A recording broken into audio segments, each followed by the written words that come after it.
Young homeless in Guangdong sleep under bridges as social media floods with unemployment complaints.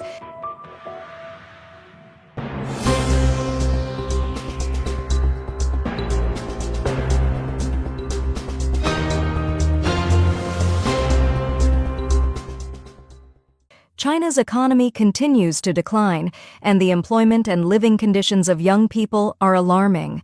Recently, it was reported online that many large companies in Guangzhou, the capital of Guangdong Province, have been unable to pay wages for half a year, and even state-owned enterprises are laying off employees and cutting salaries. Many young vagrants sleep on the roadside and under bridges. There is a wave of crying about unemployment on mainland social media. X account Wu Wang Wudi released multiple videos on December 1st, stating that in the last month of 2024, the eve of the fall of the Communist Party of China, the collapse of China's economy is unimaginable, and the people are suffering.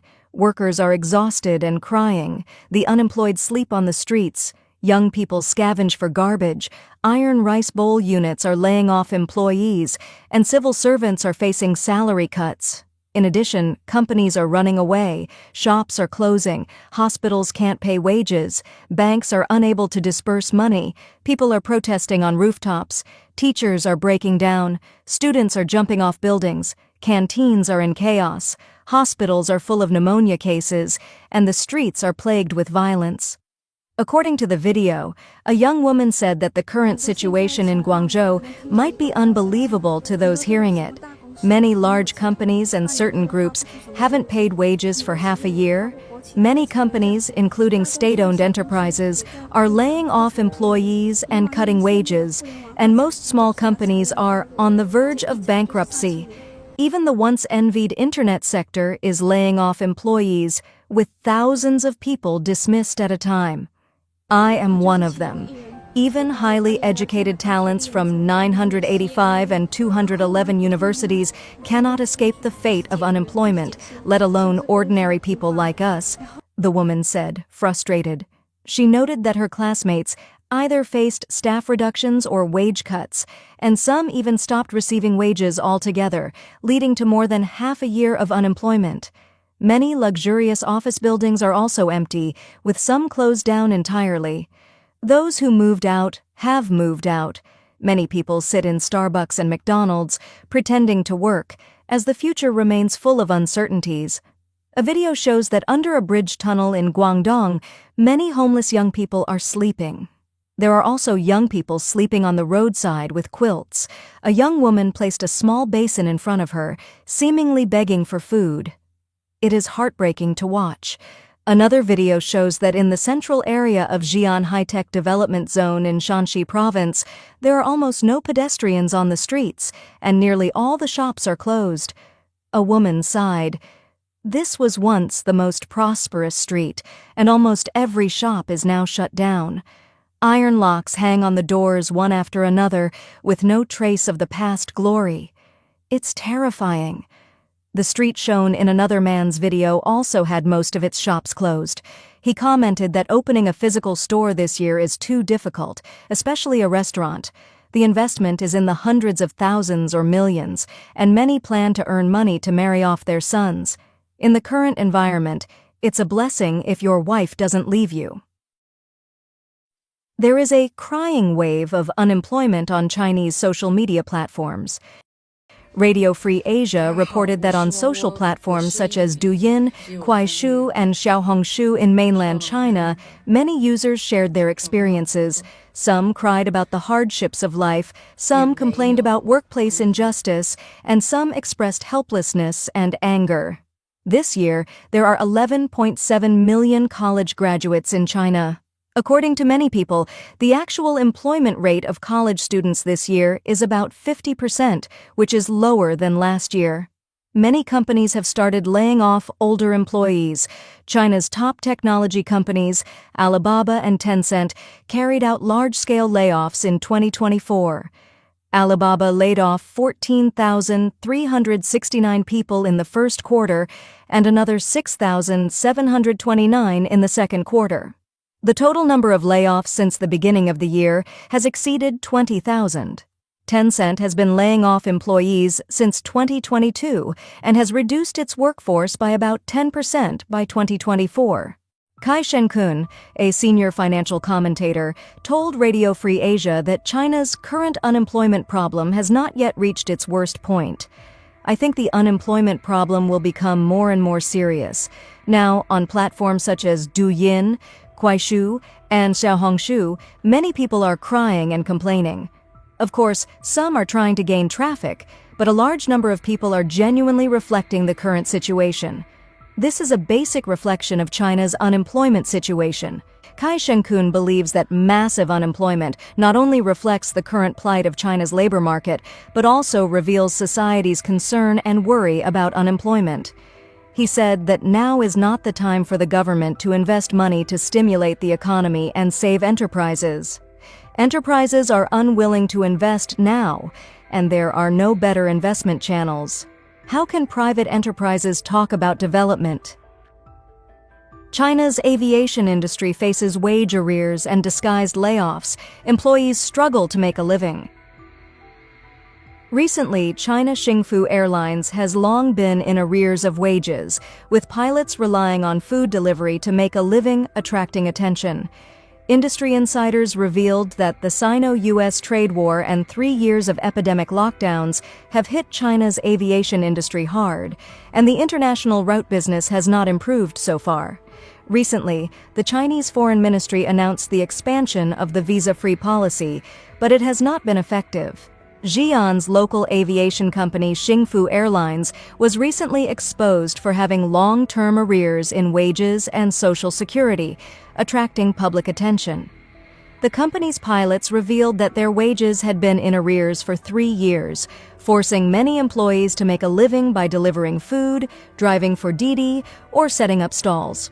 One pilot said he has been delivering food for a year and a half.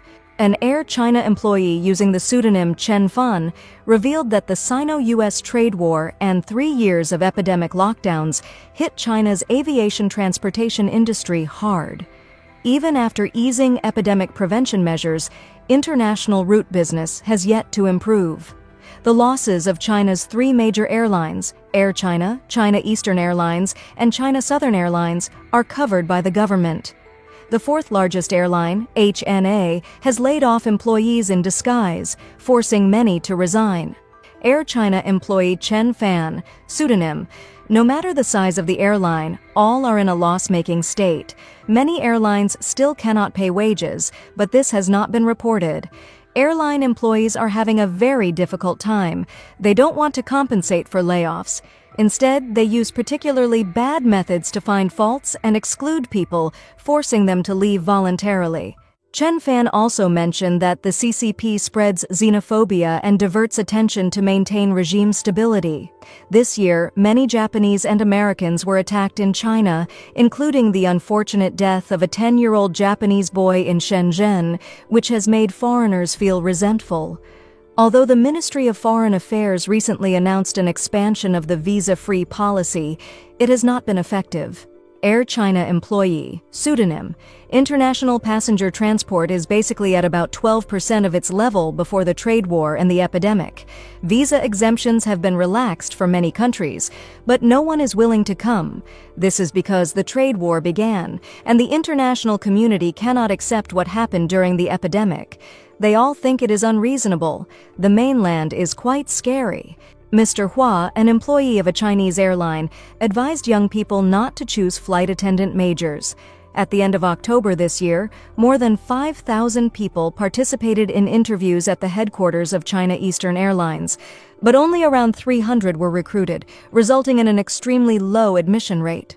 Mr. Hua, an employee of a Chinese airline, there are more than 500 colleges and universities across the country offering flight attendant majors, including aviation services, with more than 180,000 graduates each year. The problem is that the entire civil aviation system only needs at most 10,000 people annually, and about 7,000 people at least. Civil aviation has been losing so much money. Who knows if it will collapse? In fact, all companies have tightened their manpower. I feel like I just can't find a job. It's really, really hard. It feels like it's nearly impossible to get hired these days. Even getting an interview is tough, almost impossible. It's just really, really hard. Sometimes I wonder, is 28 really the age when I'm already being phased out? And even when I do manage to get an interview, which is rare, the companies aren't even that great. But still, even those not so great companies don't want me. Honestly, right now, I just don't know what to do. I feel so lost. I really don't know what I'm still capable of or what I can even do anymore. This issue is really serious. It's not just about people being laid off after 35 and struggling to find jobs. Now, even young people, 26 or 27 years old, can't find work. I went to college and now I'm working for 3,001 a month, doing 2 shifts a day, 12 hours per shift. The work is exhausting and the pay is incredibly low. And that's in Tianjin. On top of that, over 10 million college graduates are entering the job market this year. With that many people competing, I can already see my industry fading away. I work in job placement services here in Tianjin, but no one is making money. How can people even afford to buy a home? I know the government issued documents telling us not to talk down the real estate market, but let's be real. People's wallets are flat. Nobody has money in their pockets. How are they supposed to buy a home? Right now, it's not even about high or low prices anymore. It's about whether people can even afford basic necessities. When China can no longer export, the economic war officially begins. April 15th, 2025, a day that China's foreign trade history may never forget. Amid a heavy, gloomy atmosphere, as if a silent storm were brewing before a fierce tempest, the 137th China Import and Export Fair, Canton Fair, officially opened in Guangzhou. But instead of dazzling fireworks and multi-million-dollar contracts as in its glory days, there were only anxious glances, deserted booths, and thousands of containers stacked like mountains, lying dormant at ports once among the world's busiest. Once hailed as the barometer of China's commercial might, this year's fair sent chills down spines, dubbed by many as an export graveyard, a stark warning of the dying throes of China's foreign trade industry amid an escalating U.S.-China tariff war with staggering rates. 145% from the US and 125% from China. At Yangshan Port, Shanghai, containers are stacked like cold steel tombs. In Shenzhen, factories sit shuttered in silence. And in Guangzhou, once a global epicenter, only lonely shadows wander through sparsely visited booths. Is China facing the irreversible collapse of an era that once made the world bow? Before diving into a detailed analysis of this seismic event, please hit like to support the channel and subscribe to stay updated on the unfolding global trade crisis. Don't take your eyes off the screen. What you're about to see could mark the end of China's reign as the world's factory. The Canton Fair, from global stage to export graveyard. The 137th China Import and Export Fair, held in Guangzhou, Guangdong, is enduring its bleakest, most tragic days in history. Once the barometer of Chinese foreign trade, the fair is now suffocating under the brutal U.S.-China tariff war. With U.S. tariffs at 145% and Chinese retaliatory tariffs at 125%, the door to the world's largest market has slammed shut, plunging businesses into despair. Many fear the fair will soon become a graveyard for exports rather than an international trade platform. The fair attracted over 30,000 enterprises, with 73,000 export booths and 1,600 import booths from 50 countries. By April 8th, around 170,000 foreign buyers had pre-registered, but only 10.5% were from Europe and North America, while 72% came from Belt and Road countries and 14.3% from the Middle East. The absence of high-value European and American buyers has left an unfillable void.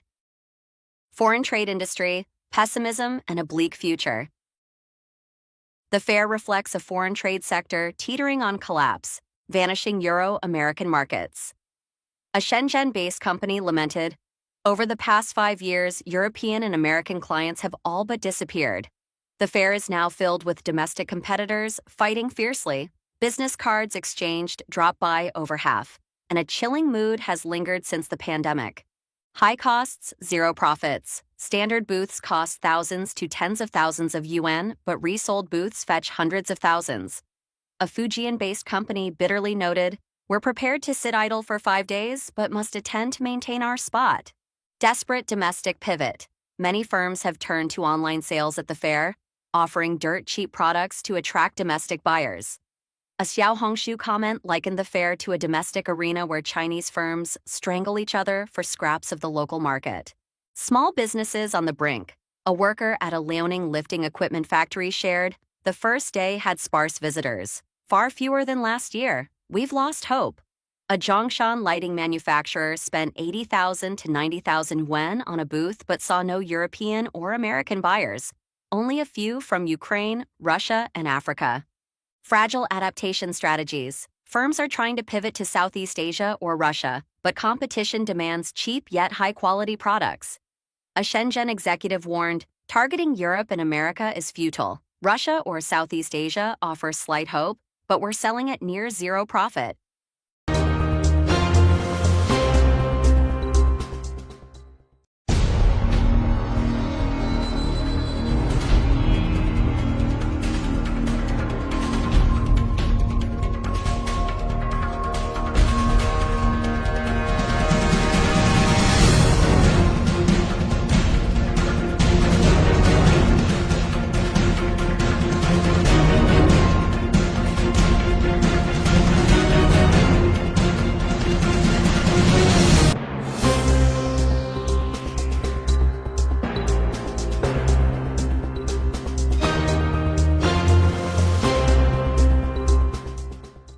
Only 1.2 billion people back then, and the streets were teeming with life. Supermarkets were packed, night markets were buzzing, even the countryside was brimming with people.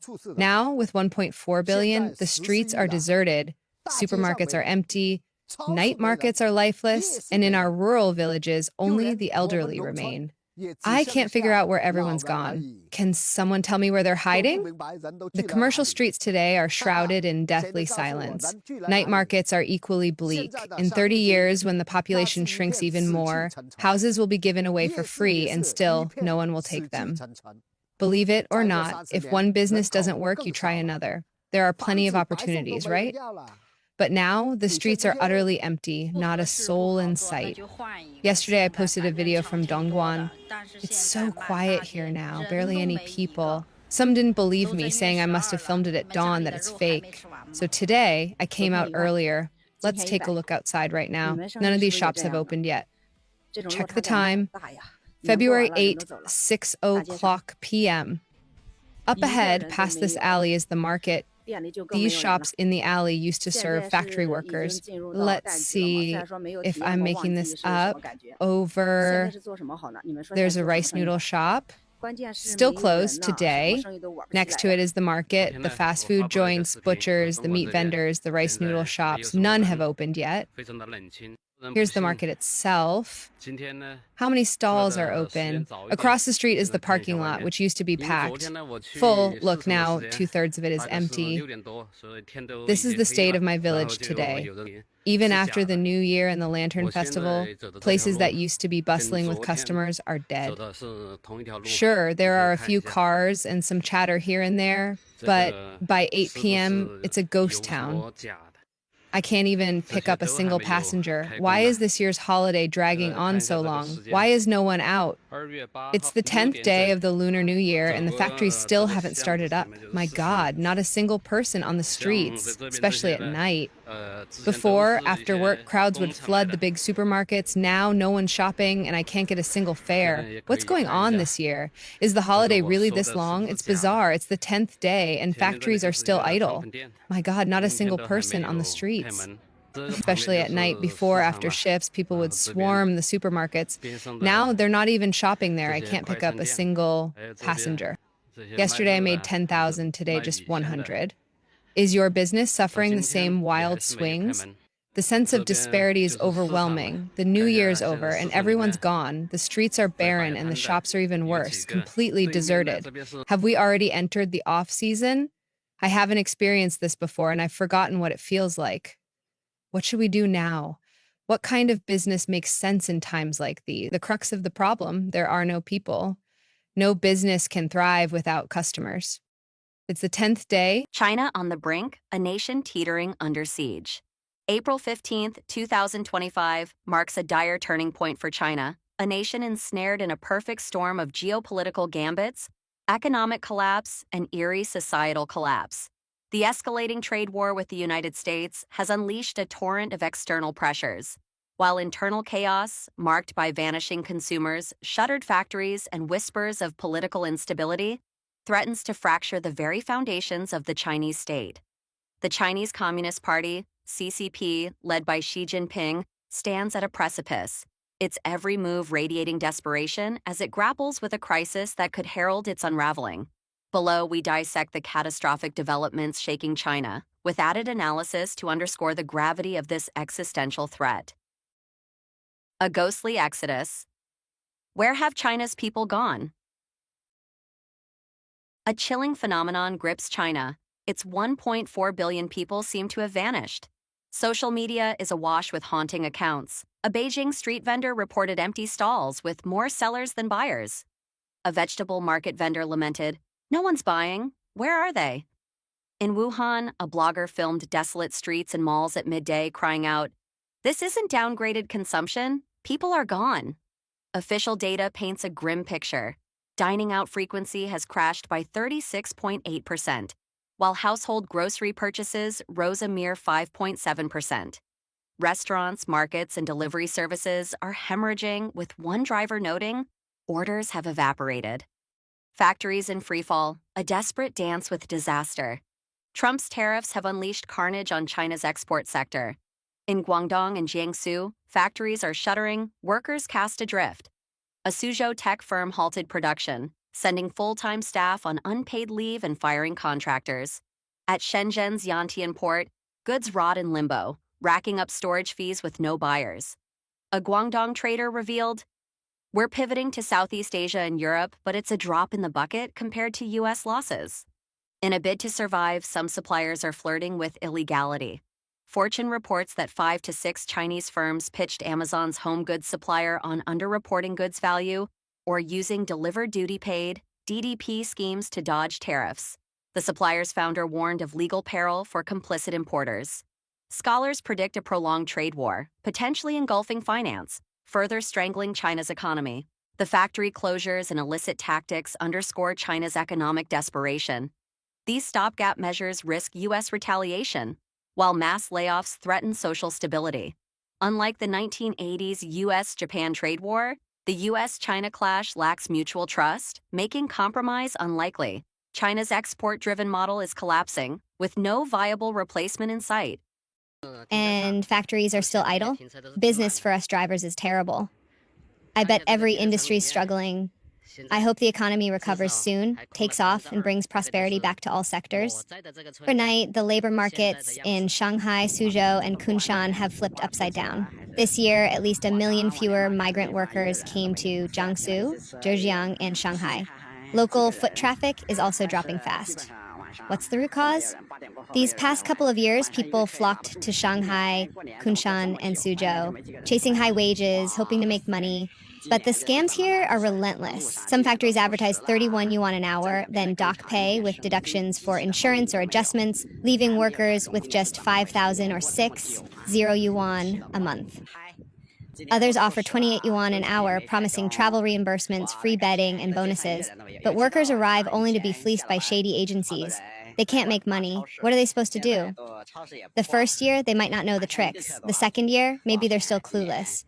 But by the third year, they've caught on. Workers are terrified of being scammed again. If Shanghai and Suzhou keep advertising 28 or 30 yuan an hour, then pull the same stunts, deductions, hidden fees, how many workers will still trust them? How many will dare come? Workers don't ask for much, just a steady job where they can earn and save honestly. Many are supporting entire families. They're not just working for themselves. You've got to make wages real, not inflated on paper only to vanish in deductions. Even if wages can't be high, be upfront about it. Let workers decide if they want the job. Don't lure them with lies or trap them with scams. Fool them once, they might bite. Fool them twice, how many will still believe you? I think labor agencies in Shanghai and Suzhou need to change. If they don't switch to transparent wage models and keep pushing these shady deals, fewer and fewer workers will show up. Soon, no one will come. What good are your scams then? You tell me. You're not just hurting workers, you're destroying yourselves.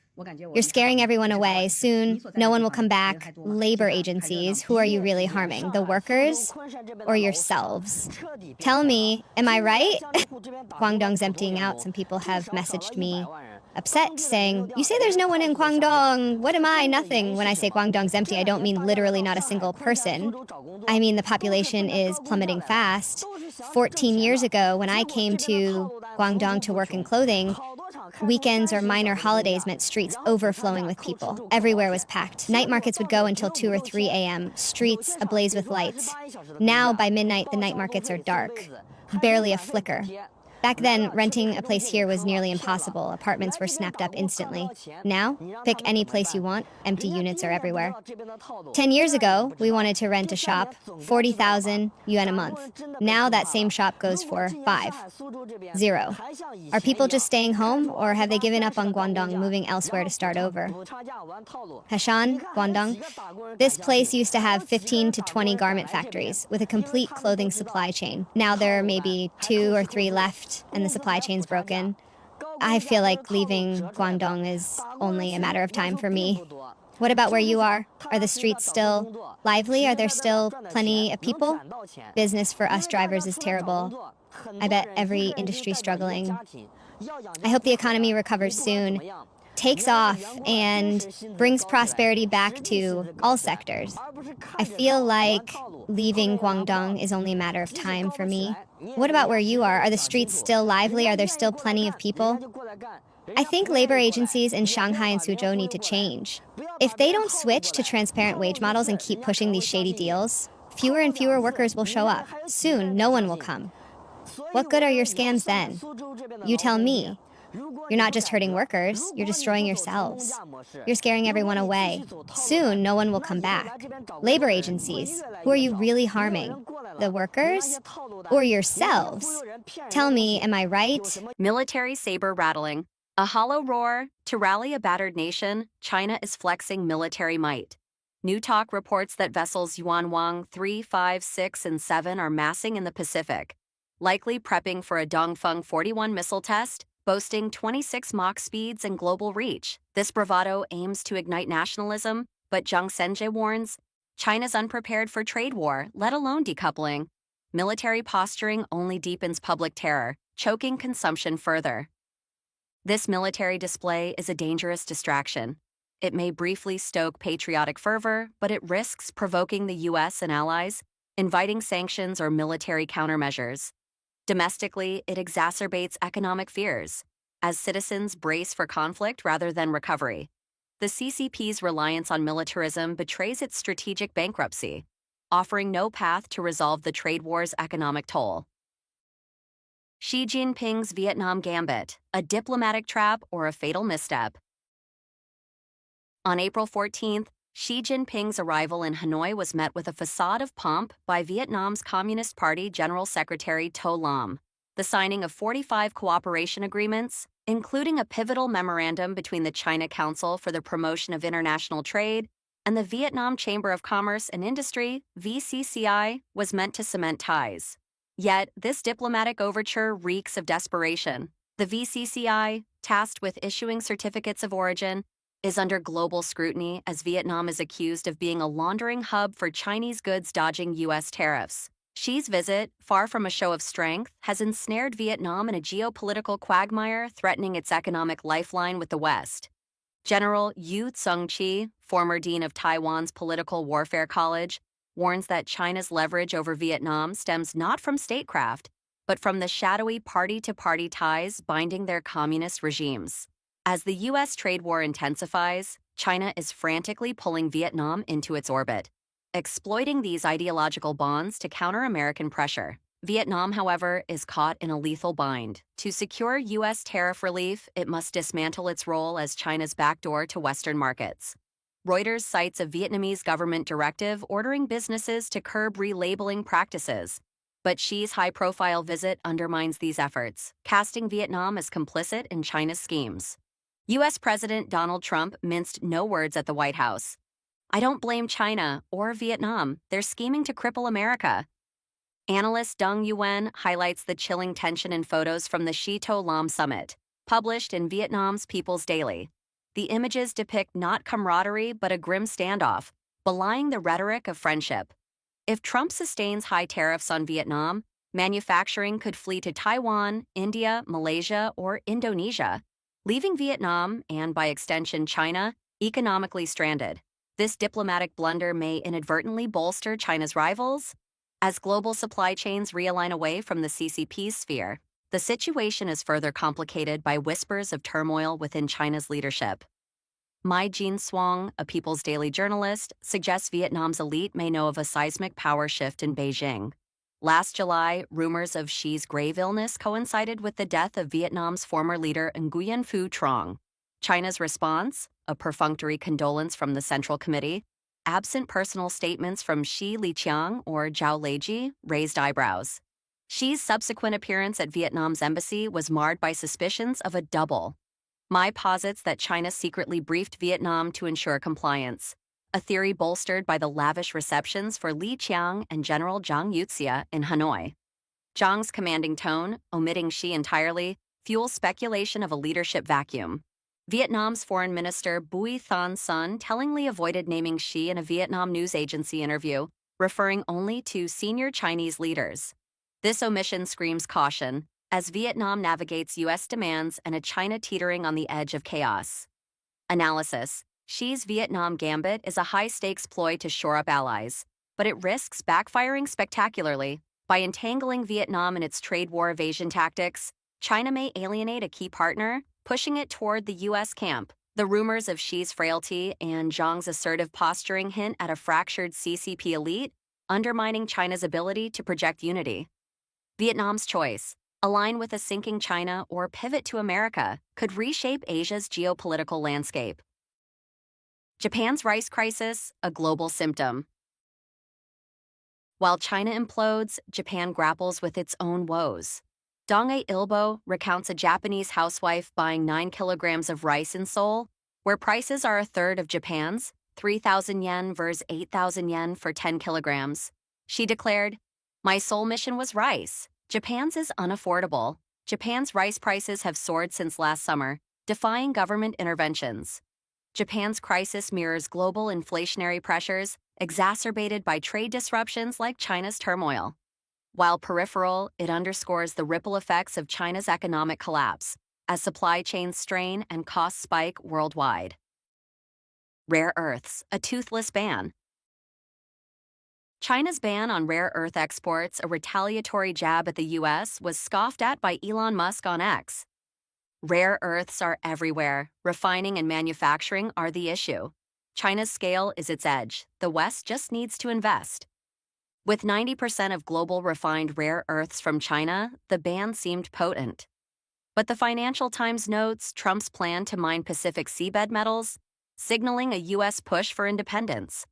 China's ban is a strategic misfire. It may disrupt short-term supplies but galvanizes Western resolve to break China's monopoly. The CCP's over-reliance on resource leverage exposes its vulnerability, far away from its grip. Chengdu's lone cry, a spark in the dark? On April 15th, marking Hu Yaobang's death and National Security Education Day, a Chengdu resident hung a banner. "No reform, no rejuvenation. The people reject an unchecked party. Democracy is China's path." Journalist Gao Yu links this to the 1989 democracy movement and 2022's Xitong Bridge protest. The banner's year-long preparation reveals deep discontent. This solitary act is a faint but potent signal of resistance. In a surveillance state, such defiance is rare, but its timing, on a symbolically charged date, suggests growing frustration. While the CCP's iron grip may suppress immediate uprisings, these sparks could ignite broader dissent if economic woes worsen. China teeters on the edge of an abyss, its once mighty facade crumbling under the weight of cascading crises. Xi Jinping's ill-fated Vietnam gambit threatens to unravel key alliances, leaving China isolated as nations pivot toward the U.S. The chilling vanishing of its 1.4 billion citizens, absent from markets, restaurants, and streets, heralds a catastrophic collapse of economic vitality and social trust. Factories lie dormant, their workers cast into uncertainty, while Beijing's military posturing and rare earth bans collapse into futile gestures of defiance. In Chengdu, a solitary banner cries out for democracy, a fleeting spark smothered by the CCP's iron fist. This is no mere storm. It is a cataclysm poised to shatter the regime's foundations. As the Middle Kingdom phrase, the world holds its breath, witnessing the unraveling of a titan. Join us in uncovering the truth. Like, subscribe, and hit the notification bell to stay updated on the latest global developments. Share your voice in the comments below with these critical questions. Will Vietnam break free from China's orbit to align with the U.S.? What lies behind the ghostly disappearance of China's people? Can a single act of defiance ignite a revolution against the CCP? Where have all the people gone? The strangest business phenomenon has emerged. It's as if 1.4 billion people collectively quit eating. Restaurant owners say no one's dining out anymore. Everyone's buying groceries to cook at home. But market stall owners ask, where are the grocery shoppers? They're all ordering takeout on platforms.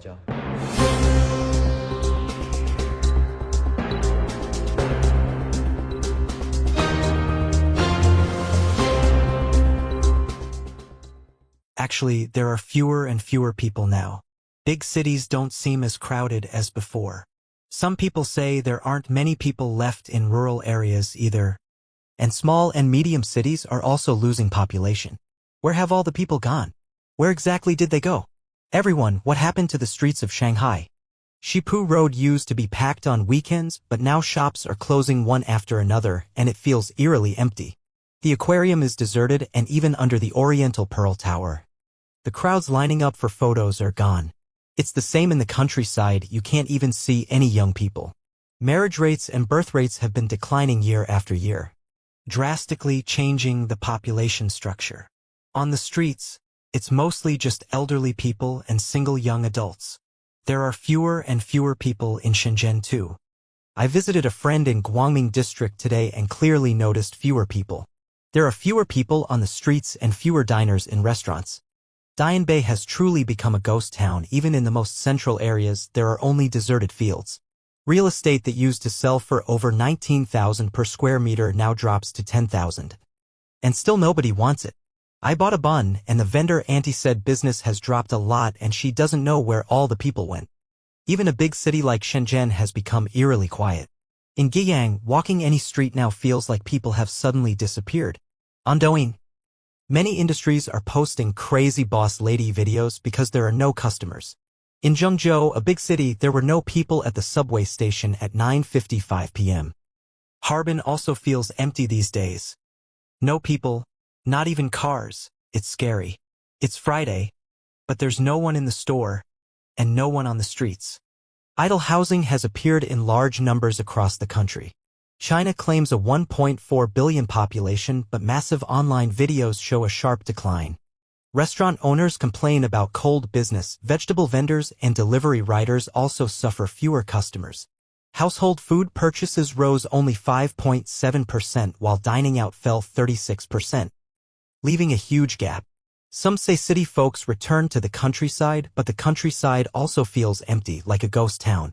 In Suzhou, I work in loans, and my clients have significantly decreased. The city center of Tongren, Guizhou province, has turned into a ghost town. Streets are empty. Wuhan, a city with a population of millions, has almost empty streets. Many counties in Chongqing are also desolate, with entire apartment buildings almost unoccupied. Population decline in Shenzhen has made it hard for the real estate market to revive. Hangzhou streets are now empty. The bustling crowds are gone forever. Netizens say that cities like Shanghai, Beijing, Hangzhou, and Guangzhou have significantly fewer people, even at airports and train stations. Both urban and rural areas are reporting fewer people. Massive vacant houses in villages with only a few elderly residents left. A drone captured footage of Fujian's largest abandoned village, now home to only 3 people. In Danjianka City, once lively streets are now empty. Though the streets are clean and the buildings intact, urbanization once drew villagers to cities, but now even city populations are declining sharply. Bloggers question China's 1.4 billion population claim, as bustling malls and stations are now deserted. China, the world's second-largest economy, faces an unprecedented economic crisis, hit hard by the U.S.-China trade war and prolonged deflation. Experts warn this is a historic turning point, impacting not just China but the global economy. Collapsing exports, a crashing property market, soaring unemployment, and record economic protests are dragging China into a dangerous downturn. Widespread fake goods, social issues like the Zhengzhou night market explosion, and debates over COVID-19's origins add pressure on Beijing. Notably, Vietnam's strategic pivot to the U.S. exposes weaknesses in the Chinese Communist Party's CCP foreign policy. This analysis explores every facet of the crisis, uncovering causes, consequences, and challenges China faces amid geopolitical tensions and internal unrest. We'd love your feedback. Comment, share this video with friends, and don't forget to like and subscribe to China Undercover for more in-depth analyses of China's economy and society. Your support keeps us delivering valuable content. Once vibrant markets, buzzing with buyers and sellers, now stand silent. Baskets of fresh fruit, symbols of abundant harvests and hope, lie piled up, ignored, and gathering dust. Farmers face their life's work with despair, their eyes reflecting only pain and helplessness. Selling means losing money. Keeping means watching it rot, a cruel cycle with no escape. Even rock-bottom prices don't move the goods.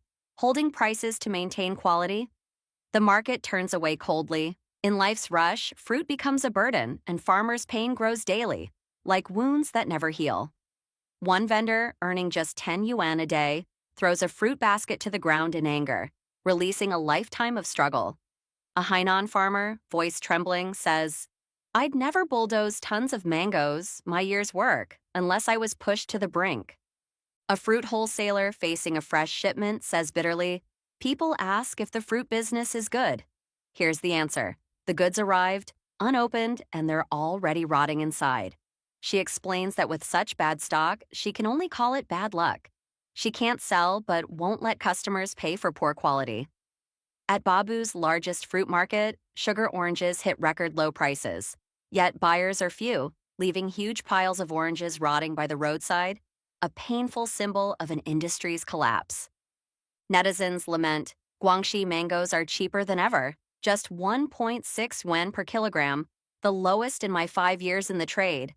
I bought 50,000 kilograms to sell cheap, guaranteed sweet, or your money back. But the harsh reality is consumers are broke. One says, eating fruit is a luxury now.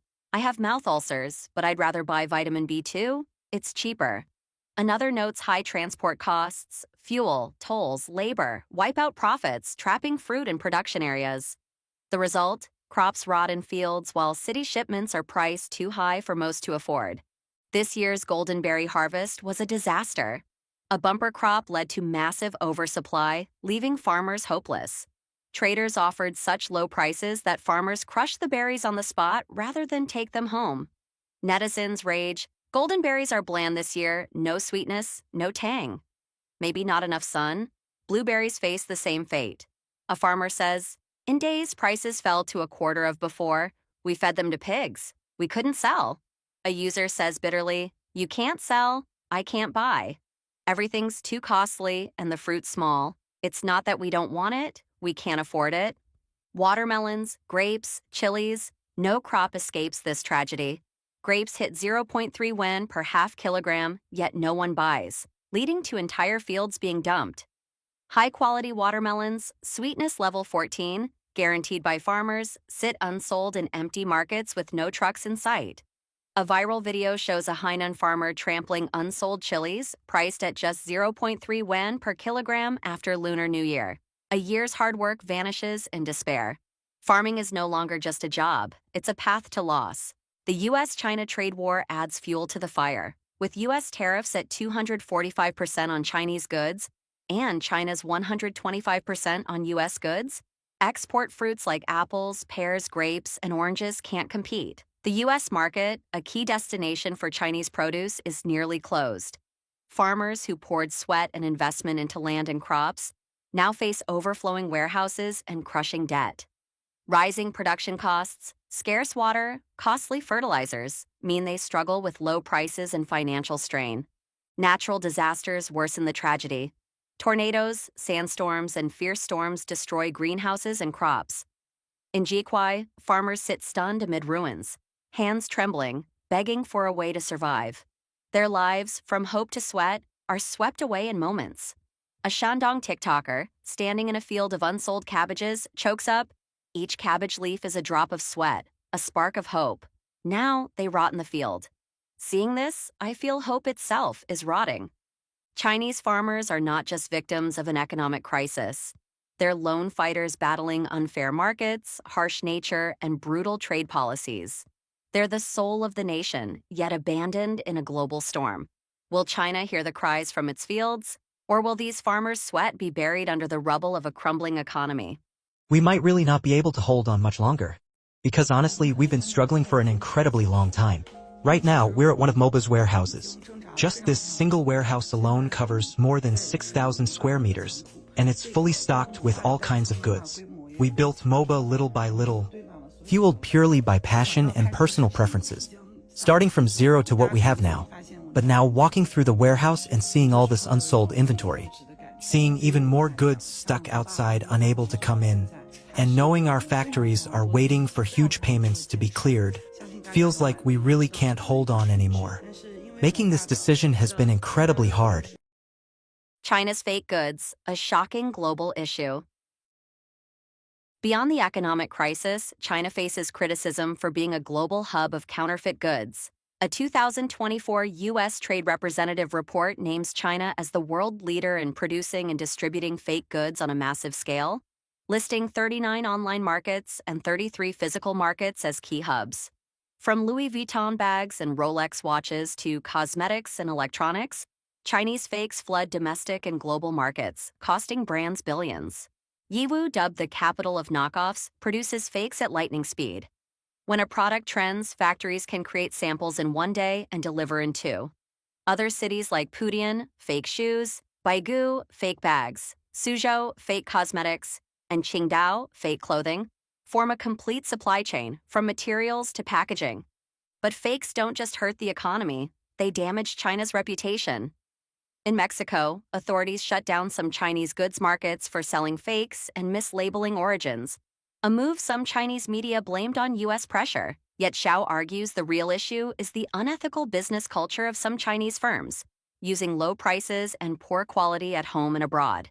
He calls for internal reforms to build an economy based on honesty and quality, not external blame. Vanishing consumers, silent cities. In Wuhan, a lively city of 14 million, a strange economic phenomenon unfolds. Restaurants are empty, with no customers. Bustling shopping streets are now quiet, and malls are so deserted they feel like horror movie sets. This isn't just Wuhan. From Shanghai, China's economic hub, to smaller cities, the same scene repeats nationwide. Data shows dining out dropped 36.8%, while household grocery spending rose only 5.7%. People are retreating to their kitchens, avoiding spending, even skipping simple joys like eating out. The question echoes, where are the consumers? How are they surviving? Spending crisis. People drained dry. The answer is harsh. Chinese people's buying power is gone. Only 0.6% of the population, 8.5 million people, earns over 10,000 yuan per month. Most are trapped by costs. Home and car loans, medical bills, and kids' education consume over 80% of income. The World Bank, 2022, says household consumption is just 37% of China's GDP. Alarmingly low compared to the US, 68%, Japan, 56%, or India, 72%. Social welfare, like healthcare and safety nets, is only 6% of GDP, far below BRICS or developed nations. The result? Chinese people have no spare cash for anything beyond basics. Online comments reveal the pain. I eat one meal a day, cooked at home to save money. Breathing air is the only free thing. China's economic policies are driving the economy into a dead end. Stanford researcher Xu Cheng says the CCP's authoritarian system is the root cause. The CCP controls most economic profits through land and banks, leaving little for people. Consumption stimulus plans, like the Special Action Plan to boost consumption, are criticized as misguided. Oxford economist George Magnus stresses that weak consumption isn't about mindset. It's due to flawed macroeconomic and industrial policies favoring production over consumption. Instead of raising household incomes or improving welfare, the government focuses on industry subsidies, protecting inefficient firms and delaying needed reforms. The collapse of consumption isn't just an economic issue, it's a sign of a society losing vitality. From Shanghai's upscale districts to small towns, public spaces are silent, lacking the buzz of a global metropolis. China's key economic drivers, investment, exports, consumption, are all weakening. Foreign policy missteps, interference in private businesses, a distorted property market, and harsh pandemic controls have worsened the crisis. Without real reforms like privatization, better social welfare, and higher household incomes, China's economy will keep shrinking, threatening the regime's stability. Banking crisis, 200 banks vanish, deposits at risk. China's banking sector is in turmoil, with 200 small and medium-sized banks deregistered since 2024, surpassing the total of the previous 3 years combined. In the first half of 2024, 38,000 bank employees were laid off, and salaries at 30 listed banks dropped sharply, some from 30,000 NDT to under 10,000 NDT monthly. Customers face unprecedented challenges withdrawing money, such as a Hunan woman unable to access her 800,000 NDT, 110,000 deposit, covertly converted into investment products. Banks impose strict controls, requiring proof of fund origins or marriage certificates for routine withdrawals. Analysts attribute this to massive government bond issuances draining liquidity, as banks are forced to buy trillions in bonds. Non-performing loan ratios are soaring, with 100,000 foreclosed properties in Q1 2025 and only 14% transaction rates. Desperate to avoid defaults, banks offer leniency, but the growing stock of unsold foreclosed properties threatens financial stability. Beyond tariffs, the human cost of U.S.-China tensions. The U.S.-China conflict, fueled by a trade war with tariffs up to 145% on Chinese goods and 125% on U.S. imports, has escalated beyond commerce, sparking a humanitarian crisis for Chinese immigrants and students in the U.S. As of April 2025, about 40,000 Chinese citizens face deportation for overstaying visas, while 390,000 others living illegally in the U.S. are under tight surveillance. The U.S. has taken a hard stance, imposing heavy fines and potential asset seizures for noncompliance, signaling a stronger crackdown on illegal immigration from China. For Chinese students, the situation is equally dire. At least 500 international students, mostly Chinese, have had their F1 visas revoked, particularly those in science, engineering, and IT fields. On April 11, 2025, a UC Berkeley graduate student received an email stating their legal status was terminated, leaving their master's thesis incomplete. Similarly, 6 Stanford students lost library access when their IDs were deactivated, with one family revealing they paid $870,000 new in tuition over 3 years, only to be ordered to leave within days. At Cornell and Dartmouth, PhD researchers report abrupt visa terminations without clear explanations, highlighting the opaque nature of these decisions. The U.S. justifies these measures as national security necessities, citing concerns that the CCP uses students and scholars to gather intelligence or steal advanced technology. High-profile cases like the 2024 arrest of 5 Chinese students at the University of Michigan for filming military drills and the 2023 conviction of Ji Chaokun for espionage have fueled these fears. Executive Order 10043, issued during Trump's first term, banned students linked to the Chinese military from entering the U.S., and current policies expand scrutiny to academic funding and government ties. Critics argue this risks unfairly targeting innocent individuals, disrupting lives, and alienating a generation of Chinese talent. China's consumption crisis isn't just numbers, it's a warning of a looming social crisis. Hundreds of millions live in poverty, with incomes barely covering essentials. Growing inequality, combined with trade war pressures and policy failures, could push society into chaos. China faces a historic crossroads: bold reforms to empower its people economically, or the risk of collapse from within. Experts are clear: China must change, or it will be crushed by its own mistakes.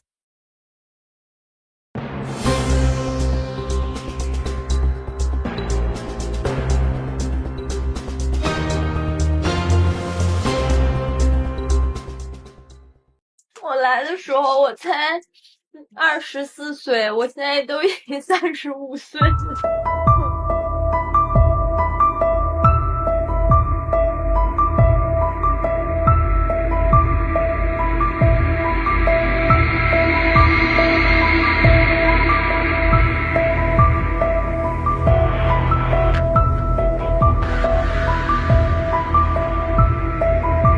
Beijing's industry collapses, top engineer now jobless after a decade.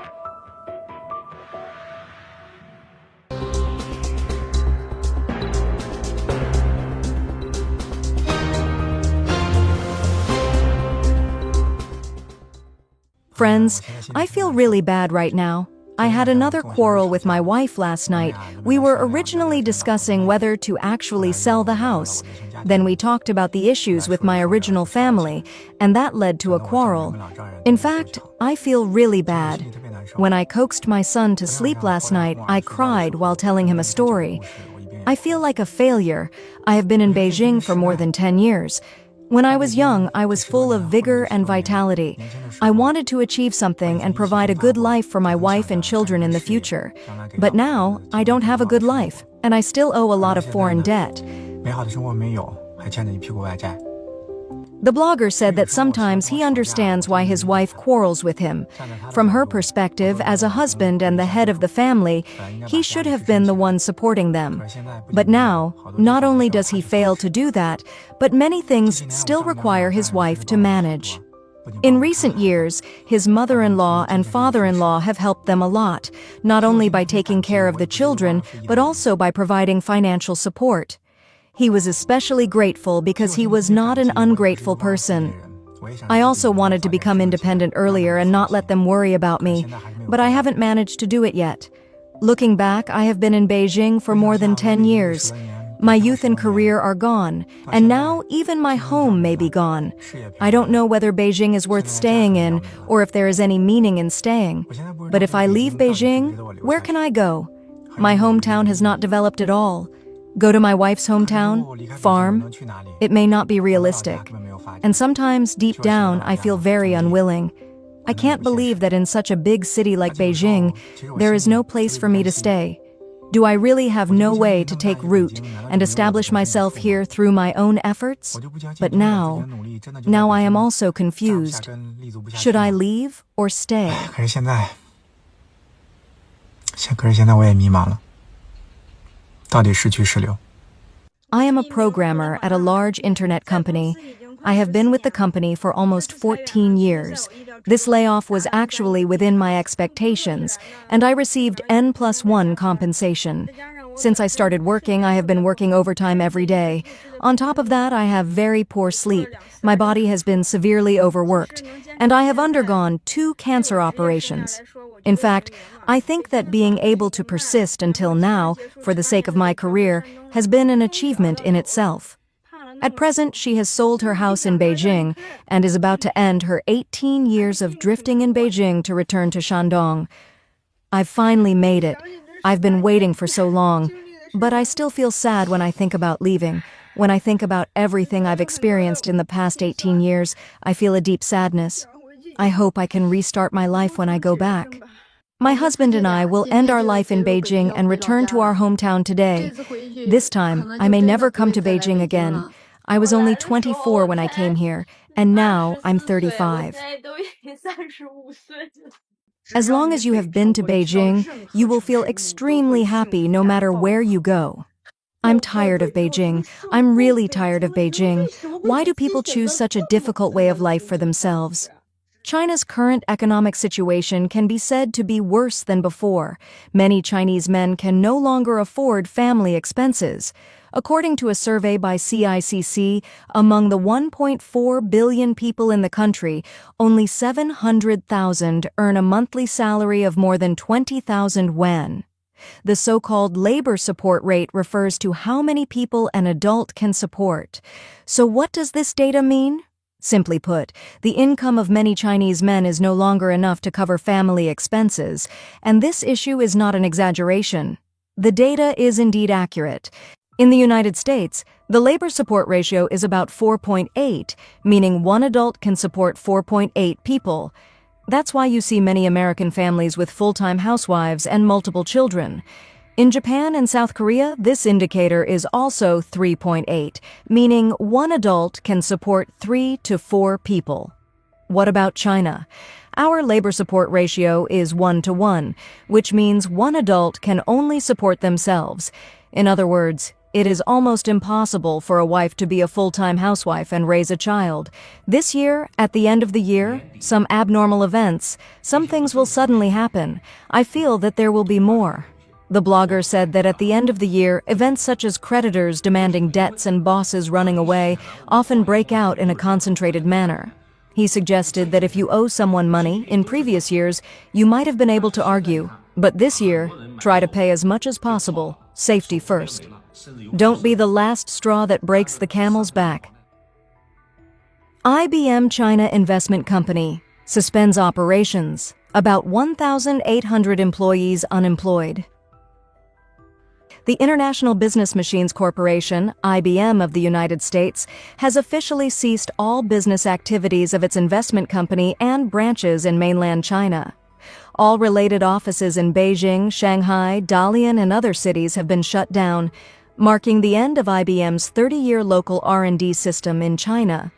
On Saturday, March 1st, IBM, China, Investment Co. Xi'an Lendi, IBMV, and its branches officially ceased all business activities.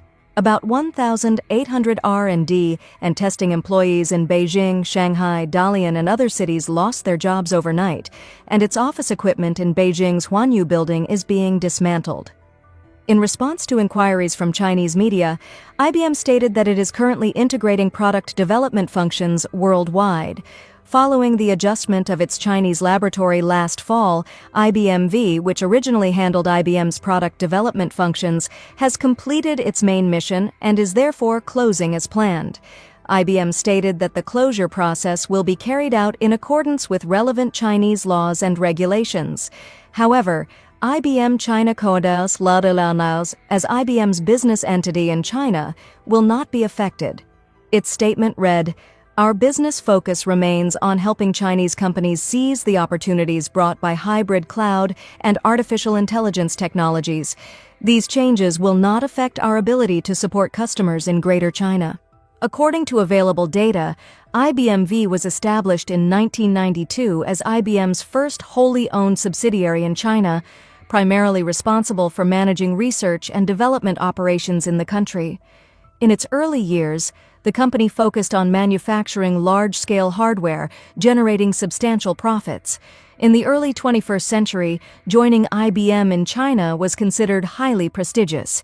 In 1994, after Lou Gerstner took over IBM, he transformed the company into a provider of comprehensive services, including software sales and consulting. At one point, IBM's software sales performance in China far exceeded the combined sales of Microsoft and Oracle. However, with the rise of the Internet in China, numerous local Internet technology SMEs emerged. The cloud services offered by these low-cost, relatively flexible companies quickly captured the market, leading to a continuous decline in IBM's performance in cloud computing and artificial intelligence in mainland China. According to financial reports, IBM's revenue in the Chinese market dropped by 19.6% year-on-year in 2023, and its sales in China declined by 5% year-on-year in the first half of 2024. This was one of the main reasons for the company's overall revenue slowdown in the Asia-Pacific region. Starting in 2023, some IBM personnel responsible for projects in China were reassigned to IBM's offices in India and other Southeast Asian countries. In August 2024, R&D and testing employees in Beijing, Shanghai, Dalian, and other locations were informed during an internal meeting that IBM would withdraw from all development tasks in China, and the R&D work of the China System Laboratory would be transferred to other IBM facilities overseas. Following this, an individual claiming to be an IBM employee posted in an online community, stating that he had been laid off without any so-called buffer period.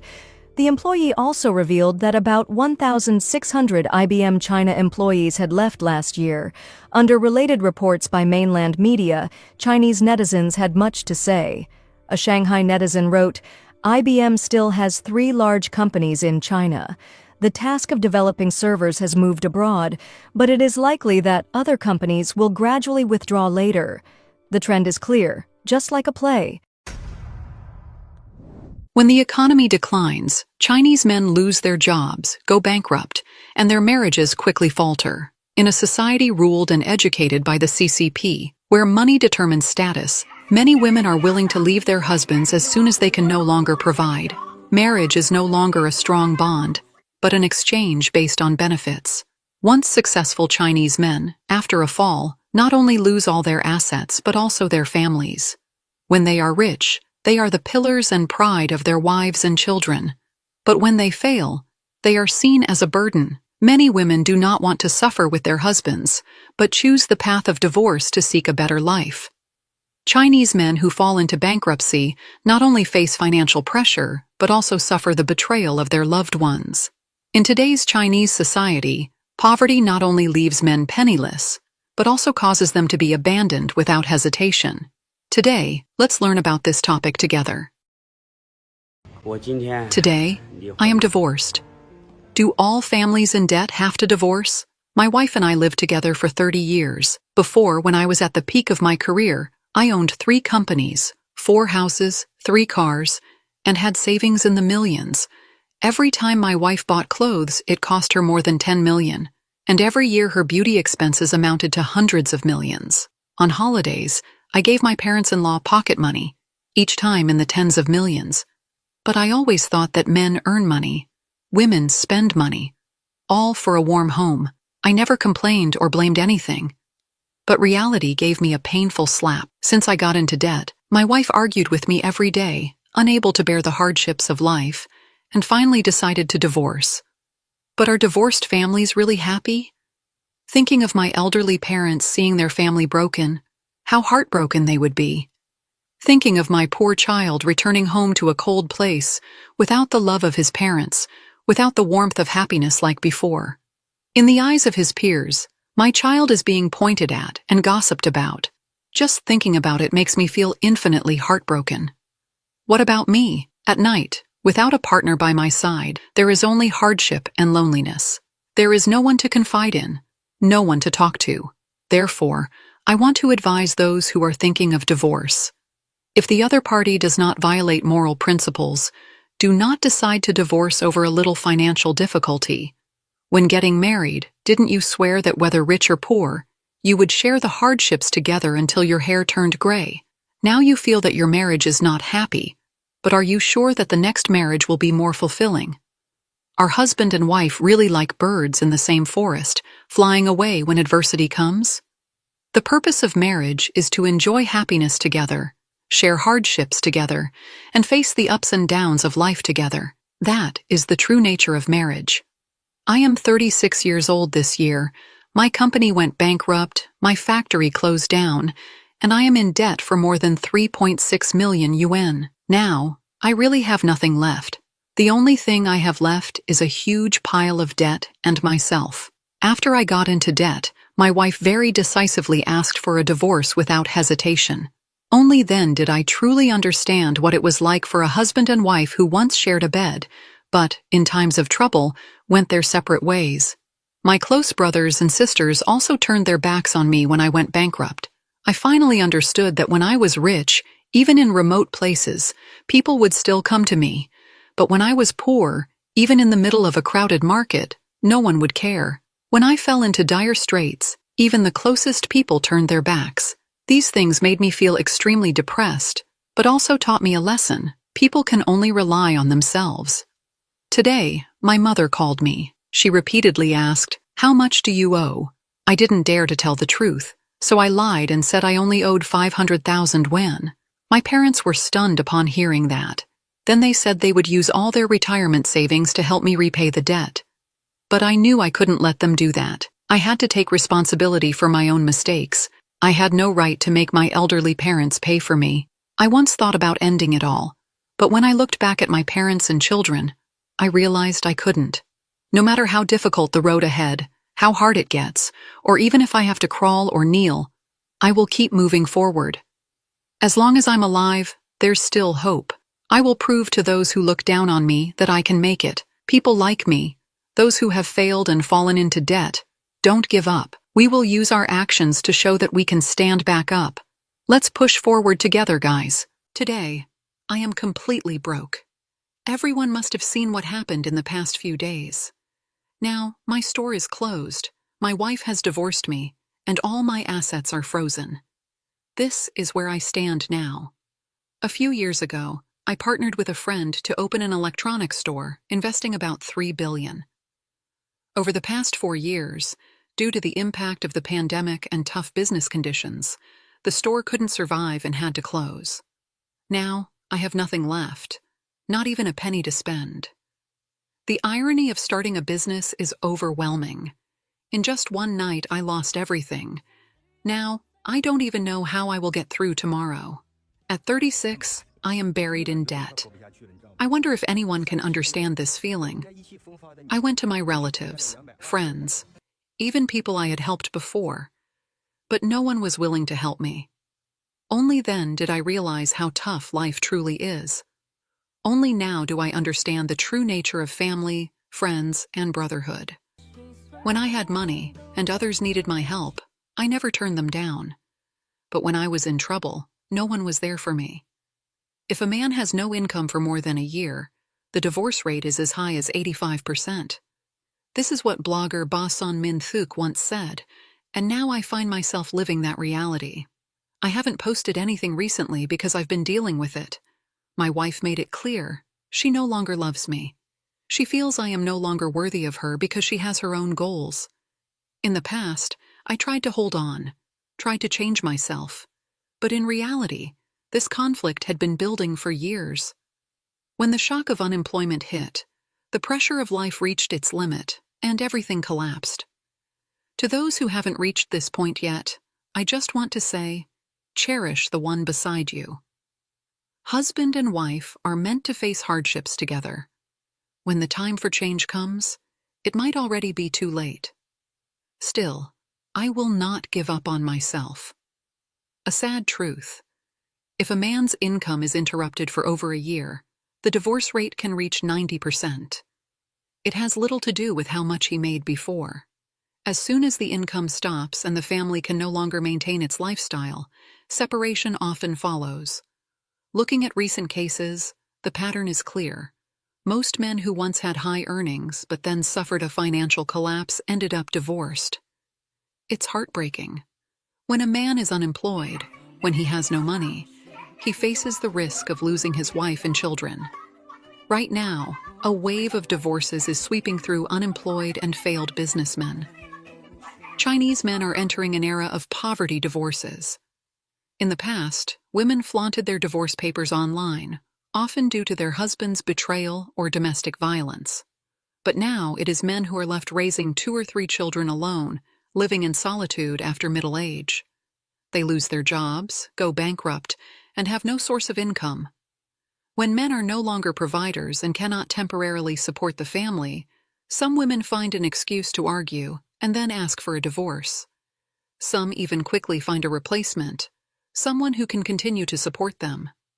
After fighting over assets and child custody with their ex-husbands, they start a new life, leaving the man with a broken home, losing half his life, wandering like a homeless soul in a cold world. After years of struggle, they end up empty-handed. The man who once had a career suddenly finds himself back at square one, wearing worn-out clothes, eating frugally. His life couldn't be more miserable. When material wealth collapses, the spirit follows, leaving him no different from a drifter. Many brothers cannot understand why the gentle, kind wife who stood by them for over a decade couldn't endure hardships with them and start over. Don't be naive anymore, brothers. Before, she was with you because of your status. When you were young, you had health, education, ability, and drive, so you had value. But now, you've declined. Your strength has faded, your determination has weakened, and you have no money, no economic value, no emotional value. Who would want to live a life burdened by house debt, car debt, and credit debt? Even your own parents might begin to distance themselves from you. Buying a house in China has always been a major concern for families, especially for the older generation.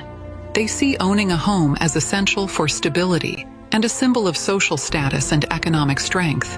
The saying, golden nest, silver nest, not as good as your own straw nest, reflects their deep attachment to real estate.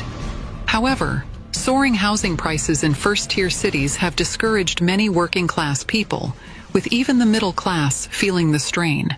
Young people face a long and challenging process of saving, borrowing, and repaying loans, leaving many feeling overwhelmed as they start their careers. Not all housing prices in China are intimidating, though. Some cities offer surprisingly low prices. Among them is Hebei City, ranked 9th among the most affordable housing markets. Located in northern Henan province, Hebei is rich in natural landscapes, historical resources, and cultural heritage. By 2022, its population had reached 1.57 million, and high-speed rail links make Zhengzhou just 30 minutes away and Beijing 2.5 hours away. Hebei has gained attention for its exceptionally low housing prices. The cost of a parking space in a big city can buy a house, or even several, in Hebei. With average house prices at 7,832 yuan per square meter and as low as 1,465 yuan per square meter, about $200 in Shancheng district, it's no exaggeration to call them cabbage prices. Some buyers have reportedly acquired 8 properties for just 100,000 yuan. Such low prices come with challenges. Hebei is a shrinking city with limited economic growth, job opportunities, and underdeveloped infrastructure. Many young people leave for larger cities, leading to population decline and reduced housing demand. Despite convenient transportation, Hebei's marginal location limits its access to the economic benefits of nearby big cities. While low housing prices may seem appealing, they are only one aspect of life. Without clear goals and career plans, those attracted by affordability risk falling into the cost-effectiveness trap, even after escaping the pressures of competitive metropolises. Number 8. Bais. Located in western Guangxi Zhuang Autonomous Region, spans 36,252 square kilometers with a population of 4.21 million. As a transportation hub connecting China to Xi'an, Bais features a subtropical climate, rich natural and mineral resources, and a vibrant cultural heritage, including the Zhuang ethnic group and landmarks like the Bais Uprising Memorial Park. Housing prices are remarkably low, averaging 5,071 yuan per square meter for second-hand homes and 4,697 yuan per square meter for new ones. These prices reflect lagging economic development, low incomes, scattered population distribution, limited demand, and stabilization policies. However, poor infrastructure in suburbs and new zones hinders competitiveness compared to coastal cities. Number 7. Xi'an, in northern Ningxia. Autonomous Region is known for its unique geography and natural beauty, including Helen Mountain and Xinghai Lake, alongside cultural sites like Yuhuang Pavilion. Despite its charm, housing prices average only 3,986 yuan per square meter due to low demand and a saturated market.